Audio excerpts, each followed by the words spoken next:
Bonjour à toutes et tous. La semaine dernière, nous avons évoqué ce qu'il fallait faire si un litige survenait. Cette semaine et pour cette nouvelle capsule, nous allons plutôt vous donner un premier précieux conseil pour éviter les litiges. Savez-vous qu'un professionnel du secteur de la construction est soumis à des autorisations entrepreneuriales en Wallonie? Et donc, lorsque vous ferez les démarches pour trouver votre entrepreneur, avant de signer le devis, rendez-vous sur le site de la Banque Carrefour des entreprises. Première étape, introduisez le numéro de TVA de l'entrepreneur.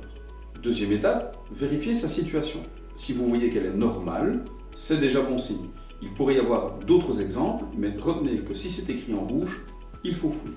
Troisième étape, vérifiez quel est l'âge de la société, quand a-t-elle été constituée. Si la société est jeune, ça vaut peut-être la peine de questionner l'entrepreneur sur son expérience professionnelle. Quatrième étape, vérifiez qu'il y a au moins une unité d'établissement qui est valablement enregistrée en Belgique. Cinquième et dernière étape, et c'est la plus importante, vérifiez quelles sont les autorisations entrepreneuriales.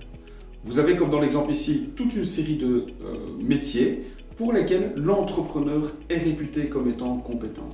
Si vous voulez connaître tous les métiers qui sont réglementés, rendez-vous sur le site de la région Wallonne, dont le lien est aussi en commentaire. C'est donc très simple. Avant de contracter avec un professionnel, on vérifie s'il est compétent. Avec le site de la BCE, c'est facile comme nous venons de vous l'expliquer. Un homme averti en vaut deux, et moi je vous dis à la semaine prochaine pour de nouveaux conseils.